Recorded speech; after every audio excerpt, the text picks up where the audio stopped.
Qatar model who has set up a fashion sustainability conclave, which will be covering various aspects of sustainability in fashion globally. Sakala has also started a local for vocal made in India campaign on social media to help the small and big fashion brands and designers. And last but not least, Kim Wyatt, a TV presenter for Qatar's official broadcasting network, public speaker and host at I Love Qatar Media Network, and a writer for publications such as Time Out Doha, Harper's Bazaar Qatar, and Doha Family Magazine. Kim is a sustainable entrepreneur and co-director of a company that aims to reduce food wastage in Qatar. So now, welcome to Heya Exhibition. It's good to see you again. Thank you So much. Can't wait to hear your talk. Enjoy. Thank you. Good evening, everybody. Good evening, Kim, and good evening, Sakala. So nice to have you here. Hi, Sonali. So today we're going to talk about sustainable luxury fashion.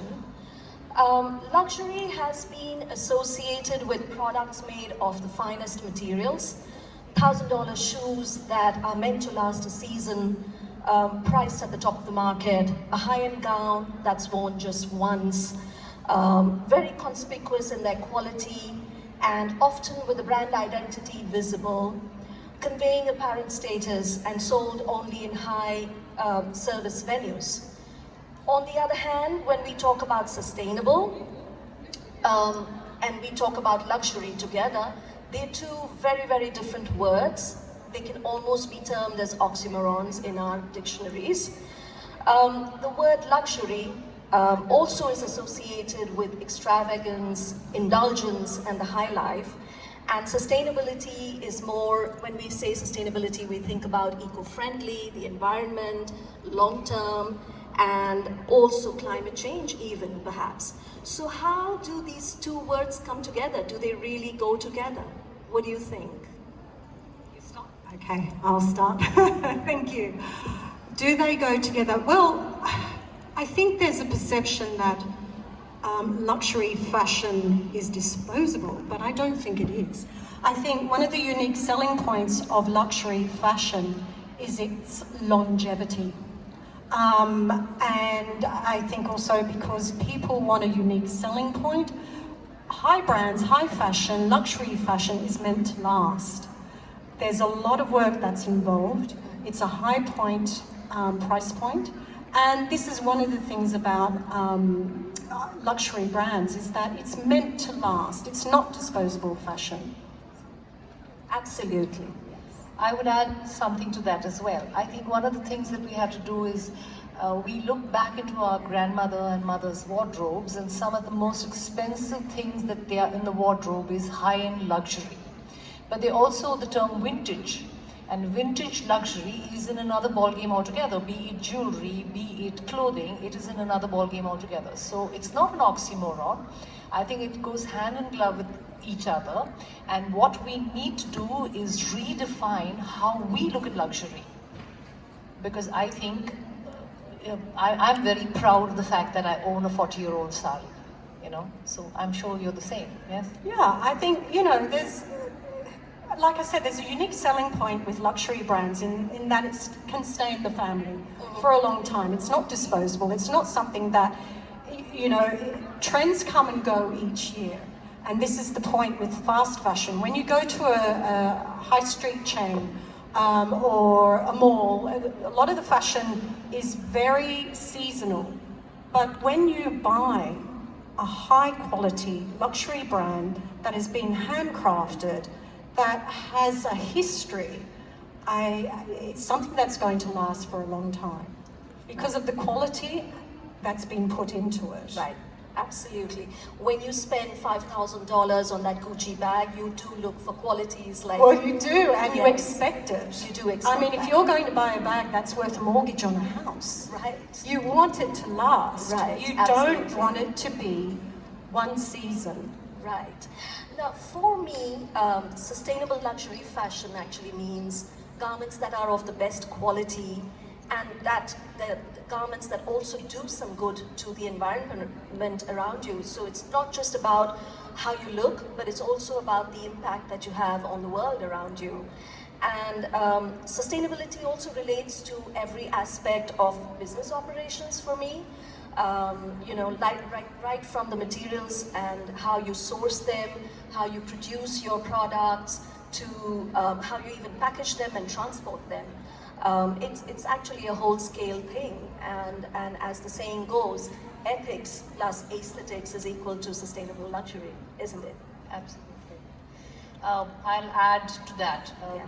I recently, since I started this whole conclave on sustainability, one of the things that we found out is high street brands make up to 14 collections to 24 collections a year, which basically means 24 means that every 15 days they're changing their entire wardrobe. That's a lot of landfill. Right. That's a lot of landfill. What we need to look at is slow down the process of buying, slow and buy quality. That's part of luxury, right? Buying high-end quality. I mean, listen, I am also as guilty as the next person to have bought something off the high street brands, and I quite enjoyed it.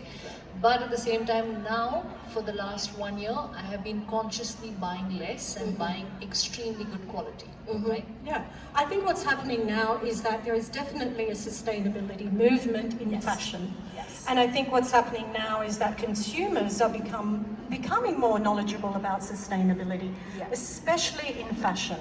And fashion is one of the worst Largest sectors for damage to the environment and wastage. Right. So I think what's happening is people are becoming more aware, consumers are becoming more aware, and they want to align their values with a brand. Absolutely, yes. And they want to reflect that in the clothing. Yes. And also, I think consumers are now wanting transparency. Yes. And if they can buy a bag that they know that is ethical, meaning that whoever has manufactured it or produced it has been paid the right income, who has been treated respectfully, and the materials that have been used have been sustainable, I think consumers feel that they've done something for the environment in a way. Yes. So Kim, you just touched upon what I was going to ask next, what I was going to talk about next, is that how ethical are luxury brands really, or how transparent are they? We've heard of, the sweatshops in Little China's district of Tuscany, where the workers are paid €2 an hour, and where top luxury brands like Gucci and Versace have their fashion factories. We hear of brands like Burberry selling burning unsold stock, and they came into a lot of flack about 3 years ago on social media. And they spent over £30 million burning stock. Yes, absolutely. And then we also, see that a lot of the brands are still using mink and rabbit fur and fox fur and raccoon and really exotic animal leather. And alligator as of today, as of yesterday's story on Hermès and the latest bag that they did. Yes, so. and there's other luxury brands like Dior that produce out of countries which are known for labor abuse. So where does this put them all? Well, I think transparency is very much needed in the fashion industry, and I think that consumers are demanding that now. Right. I think we want to know where our brands are made, how they're made, and I think companies now are feeling pressure because of consumers. Right. We want to know, we want to have an idea of corporate social responsibility.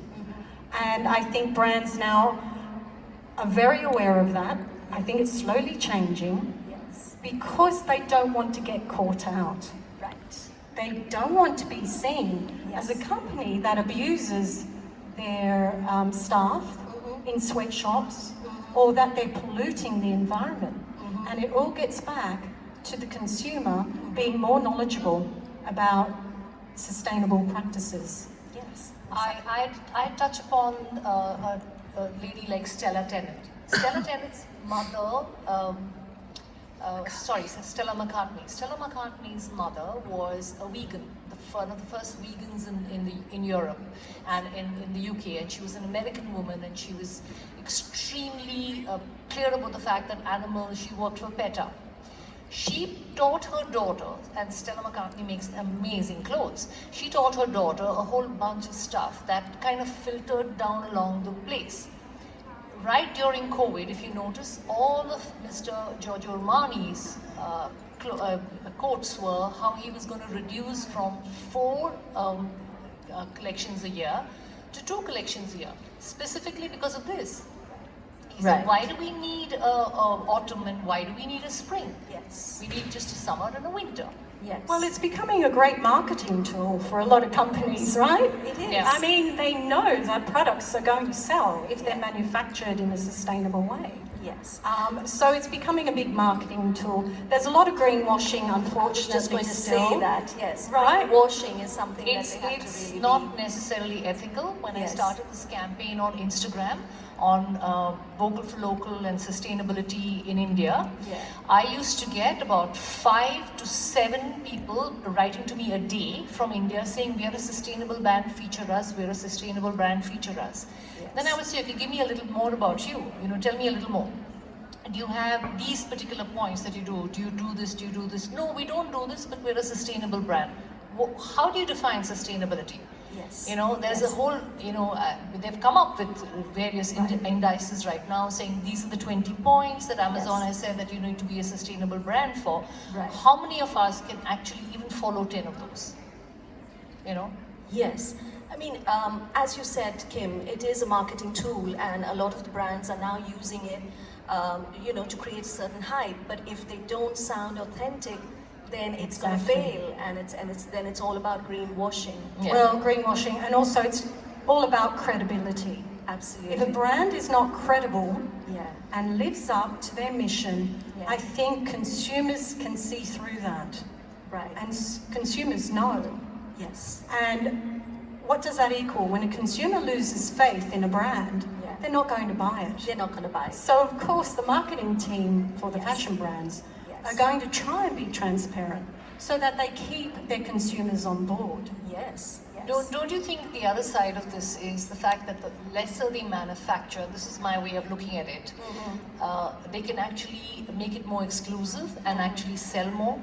You know what I mean? Of course. So instead of manufacturing, say, 100 garments per year, if you manufacture 50, then Yes. the price point for you to sell it could also double or whatever, maybe go exponentially, and it would become more of an exclusive designer, one-of-a-kind, bespoke piece, Yes. Well, I think exclusivity is another selling point for a lot of brands, right? Right. And especially luxury brands. Especially luxury brands. Yes, And this is, as you mentioned before, Burberry selling over £30,000 worth of product. Right. Because they don't want resold at a cheaper At a price. discounted store, at a discounted price. And nor do they want knockoffs made from, something that's out there in the market, easily available. Yes. Well, there are several studies now that are showing that millennials and the Gen Z are accountable for at least 30% of the sales of luxury. And this is expected to rise to 45% by 2025. And 75% of millennial customers are willing to spend a little bit more on luxury products when it comes from a sustainable brand or from a conscious brand. So do you think that these two generational cohorts will probably give luxury brands the push that they need to go down that path? I think they're absolutely driving it. Right. I think they're so pushing it because I think millennials are extremely proactive. Yes. They really connect with this whole sustainability movement, and they're very vocal. Yes. They want transparency. Right. They want credibility. And I think there is a slow shift of consciousness about fast fashion towards more sustainable luxury items that will last, that have longevity. And I think people, especially millennials, are starting to understand the value of that. Right. Whereas before, it wasn't there because fast fashion, these fashion chains were pushing, as you said, these collections. Yes. And there was a point in one year where there was a collection every week for some of the fast fashion brands. Yes. But the millennials are very conscious, they're very proactive, they know what's going on in the world, they're really pushing the sustainability movement. And they now understand the value that these brands have, the luxury brands have. Yes. I mean, let's look at the trend that's happened all over the world. Whether it is the Malala or whether it's the Greta Thunberg, the children today, I mean, and I use the word children because they're all old enough to be my kids, are actually the ones who are making the change. Yes. And to quote Mahatma Gandhi, be the change. They're actually being the change. It's not lip service anymore. It is what they want to do. I mean, I apologize to all the millennials out there that we have actually ruined it for you guys, and you have to undo what the things that we have done in our generation before this. But I think that they are going to be the change because of the fact that buying power gives you that.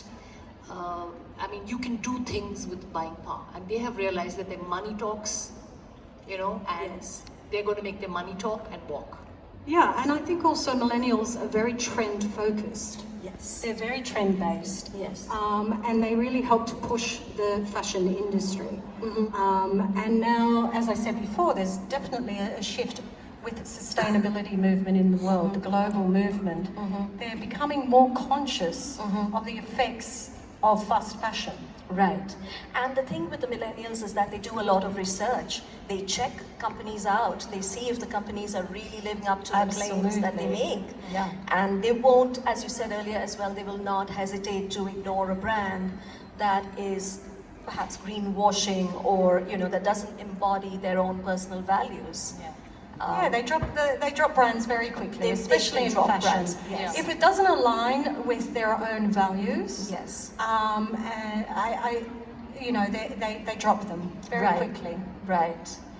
Now, the luxury brands in the last year and this year during COVID have all sort of come together and signed a fashion pact. There's 32 brands. In the summer of 2019, they all signed a pact called the Fashion Pact, which was spearheaded by the French President Emmanuel Macron and the Kering chairman and CEO François-Henri Pinault. There are brands like Burberry, Chanel, and Stella McCartney who have, you know, signed up and are part of this, and they have pledged to combat greenhouse gas emissions and to emphasize sustainability in the industry. But how else can luxury brands really reposition themselves to embrace change and also build this whole aspect of sustainability into their narrative? Can I take that? Yes. I think one of the first things that we all need to understand is fashion is business. That's it. And if it doesn't make business sense for them, they won't do it. Right. So it's a two-pronged effect, right? The millennials and Generation Z are pushing these people to make the change. Yes. And then they will make the change because these are the future buyers and they are answerable to these future buyers. So they will go ahead and do it because they're being pushed financially to make the change. Right. Nothing would have happened if it wasn't money. Absolutely it is the true. business of money. Absolutely I mean, true. fashion is what I mean. Pardon me if I'm wrong on this number, but it's a $40 billion industry, and the two people, I mean, Pinault and Arnaud, in the Kering brand and the LVMH, I mean, collectively are billionaires with a lot of money at stake if they do not get it right. So they will push for change. Yes. They know it. Yes. And right, you said it rightly, because Prada has signed up for a loan which is actually going to hold them to going down the path of sustainability and reducing their greenhouse gas emissions and their carbon footprint, and they will stand to pay more interest on that loan if they don't keep up to that. So really, as you said, it's all about money, and that's what will bring them down that path, I guess. And I think we're getting back to, again, consumer demand. Consumer demand people want the transparency. I mean, for instance, Zara has now said that by the year 2050 they're going to be 100% sustainable. Well, hope so. Well, yeah, I mean, which is a huge... I look forward to that. Exactly. But, you know, a lot of brands are doing this now. They're taking sustainability on board. Right. They know that it's a trend at the moment, hopefully a long-lasting trend.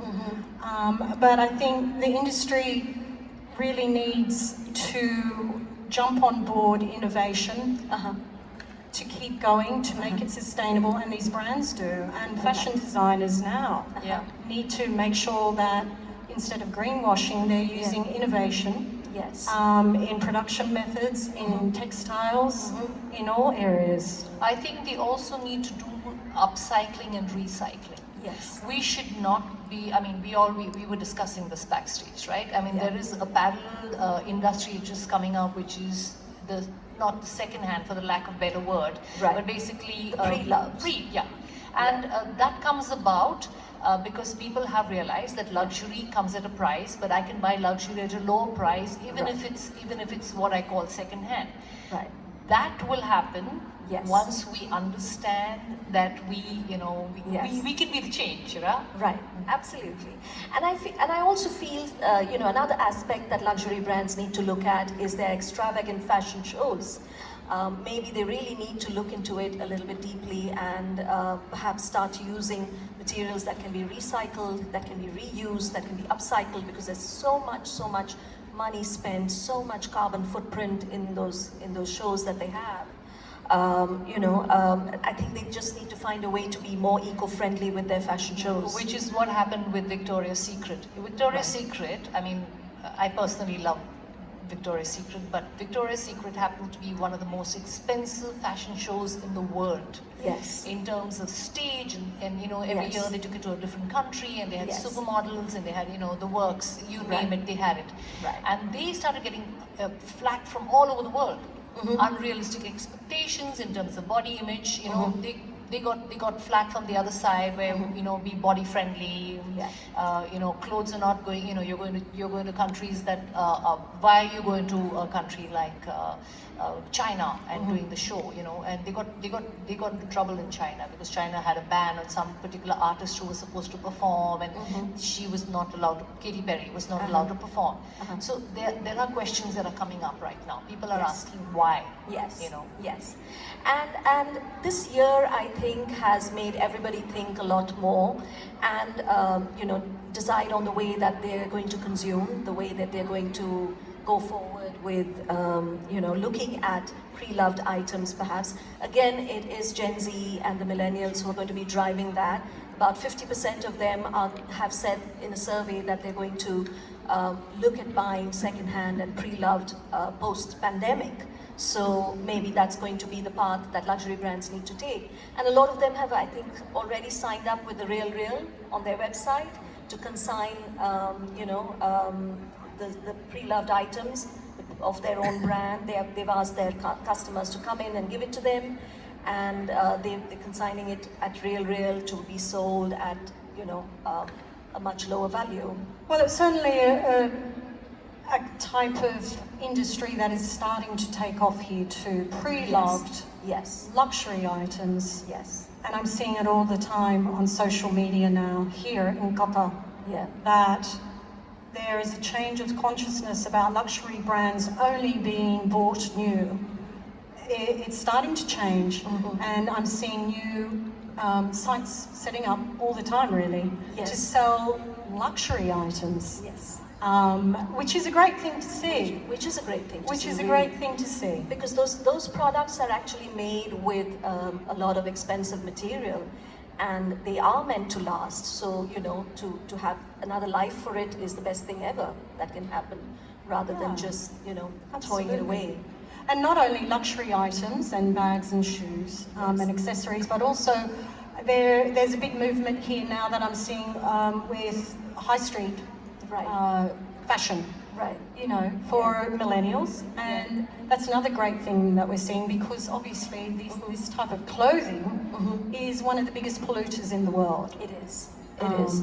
So fortunately here in Qatar, and I know some of your designers at VCU are really passionate about sustainability, and that's great to see that Qatar is also now having a new generation of designers with a passion for sustainability. And I think it's something that we need to see here more. Yes, that people, designers here are going to really trailblaze this industry here. Right.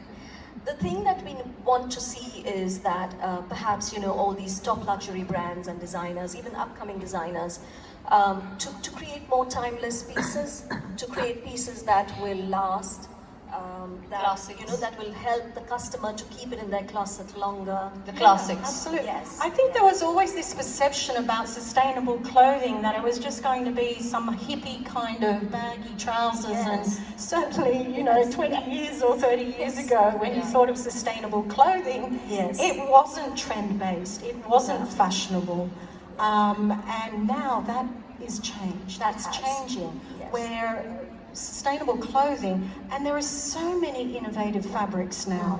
I mean, they're using pineapple leaves to create couture dresses. I mean, there is a lot of innovation going, and this is something that would be great to see here with designers in Qatar, to really use and develop ideas about the manufacturing processes and fabrics. Sonali started something in her brand, which is called Who Made